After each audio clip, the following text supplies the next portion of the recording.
Halo guys, kembali lagi di channelku. Di video kali ini angle-nya agak berbeda ya. Biasanya motornya ngadep ke dalam, sekarang ngadep keluar.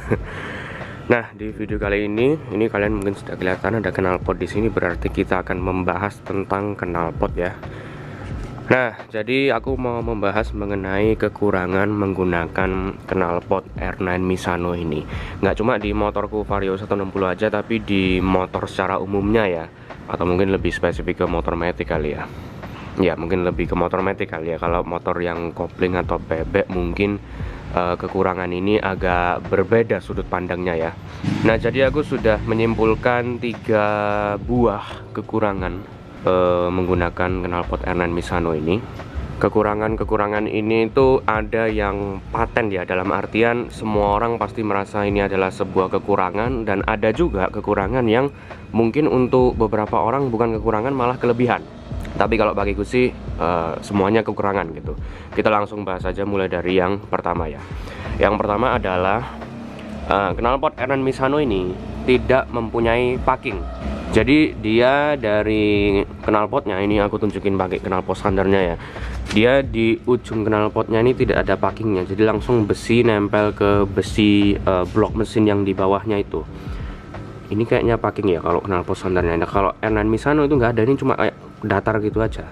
Aku sempat ngecek di YouTube juga orang-orang lain yang memasang knalpot R9 Misano. Aku cek-cek ternyata memang tidak ada packingnya. Aku sempat ngecek-ngecek boxku juga, box R9 Misano nya, ternyata tidak ada packingnya juga gitu loh guys. Jadi memang dari sananya tidak ada packingnya. Packingnya itu modelnya kurang lebih kayak gini ya, kayak ring gitu di ujungnya ini. Jadi dia biar nggak langsung natap ke blok mesinnya. Nah, kalau R9 Misano nggak ada, jadi langsung besi ke besi aja gitu. Aku sempat bikin video pemasangan knalpot R9 Misano ini di motorku, videonya itu yang ini.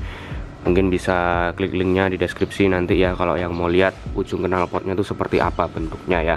Nah, jadi karena tidak ada packingnya, orang-orang mungkin berpikir akan bocor ya knalpotnya, karena kan nggak ada perantaranya gitu antara knalpot dan mesinnya. Tapi ternyata tidak bocor, pokoknya masangnya bener, ternyata nggak bocor. Cuma ya akan lebih baik lagi kalau ada packingnya gitu, kayak knalpot TZM pun itu ada packingnya guys, tauku. Nah, aku nggak tahu kenapa R9 Misano ini nggak ada packingannya gitu, kenapa nggak dikasih. Itu membuat aku kayak bertanya-tanya, walaupun akhirnya knalpotnya pun tidak bocor ya. Tapi ya membuat aku masih agak takut-takut sedikit sampai sekarang ini. Ini bener-bener gak bocor atau agak bocor ya sebenarnya gitu. Terus yang kedua, R9 Misano ini dia selain tidak ada packingnya, dia itu harus ngepasin sendiri lubangnya. Jadi kita bandingin sekali lagi sama knalpot standarnya. Kalau knalpot standarnya kan ini ada tempat bautnya 2 ya, dan dia bener-bener bulat. Ini jadi bautnya tinggal dimasukin, dikunci dari sini kan. Nah, kalau R9 Misano dia bentuknya nggak bulat, tapi agak oval, memanjang gitu untuk kiri dan kanannya. Dan itu kalau agak geser ke kanan, ya otomatis pipanya ini agak geser ke kanan juga. Jadi blok mesinnya bisa bolongannya di sini, tapi kalau knalpotnya masangnya nggak pas, knalpotnya bisa agak kayak gitu. Dan dengan memasang seperti itu akan membuat bocor knalpotnya. Aku sudah ngetes, kalau masangnya agak ke kiri atau ke kanan, dia akan bocor knalpotnya. Jadi harus bener-bener di tengah, dan kita harus ngepasin sendiri bautnya ini. Kalau nggak pas akan bocor knalpotnya.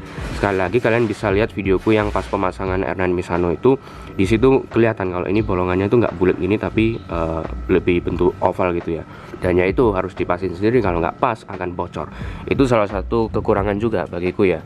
Kalau misalnya aja bolongannya dibuat bulat gini ya untuk bautnya, kan dia jadi bisa bener-bener presisi, kita nggak perlu takut ngepasin kiri kanan gitu doang kan. Ini ya itu kekurangannya sih, dia selain nggak ada packingnya, ininya juga harus ngepasin kiri kanan, jadi kemungkinan untuk bocornya 2 kali lipat gitu.